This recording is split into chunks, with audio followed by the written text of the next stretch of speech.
You know who warned about this expensive nonsense years ago? Actually, decades ago? Ron Paul. He said we're not only throwing good money after bad, but it's not our job to buy good or what we think are good relations. So the former presidential candidate says stop the insanity, stop the spigot, stop it all now. Congressman, good to have you. Thank you, Neil. Nice to be with you. And here we face what will be, ironically, tomorrow, talk of $40 million more in aid to Libya. What do you think of that? I think you know what I think about it. It's money down a rat hole, down the drain, wasteful. We don't have it. We can't hardly borrow it anymore, so we print it.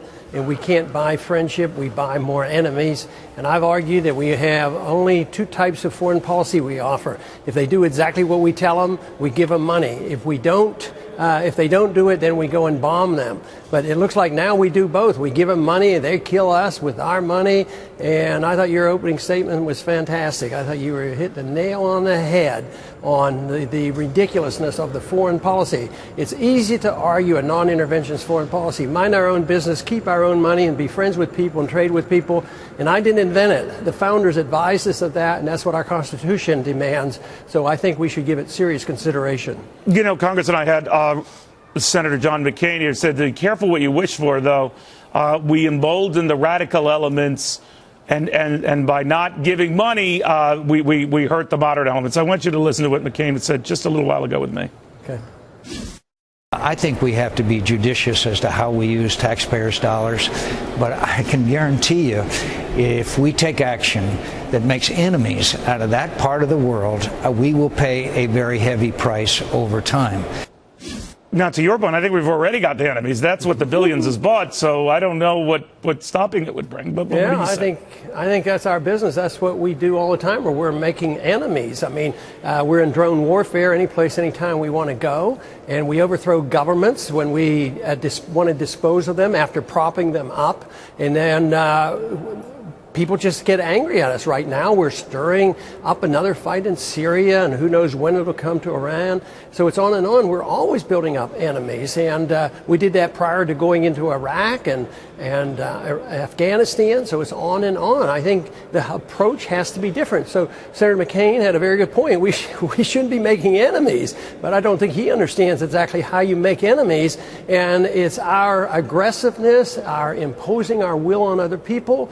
We wouldn't put up with it here. The American people would band together and object to it, and we shouldn't be surprised when other countries object to what we do to them. Well, my only worry is if I saw some, productive uses of this money, and the world is just a loving audience of American worshipers, I might think about it, Congressman. But leaving that aside, that it hasn't happened, leaving the other little detail aside, that we are broke and we don't have the money to strategically invest, generally or otherwise. Why do we keep doing it? To what end? Well, it dumbfounds me because it doesn't meet the criteria of a little bit of a common sense. It makes no sense whatsoever. But I think we were able to get away with it for so long because we had the privilege of issuing the reserve currency of the world. We have had and still have the strongest military power, and we still have a lot of economic wealth. And we think we can get away with it. So we've been lulled into this belief that we're invincible. And I think it's been a moral hazard because I think all of a sudden we're going to wake up and we'll find out that we are invincible, that people can retaliate. And it's a fourth generation warfare. It's not governments against governments. It's individuals now. And I don't even think we've adapted to that we're still fighting World War II and the Korean War and the Vietnam War, in a sense that it's the people who are rising up against this and rebelling against the very government that we prop up. And we think if we send our CIA in early enough, we can take over the new governments, which is proving false because we've aligned ourselves, with Al-Qaeda in Libya and in Egypt. It looks like in Syria as well. It's so foolish. I do not understand how people can't wake up and say enough is enough. Let's quit this nonsense. Well, you can't befriend nuts. They end up just being nuts. But you were decades ahead of this, Congressman. It's always a pleasure having you, sir. Ron Paul, of course, the former presidential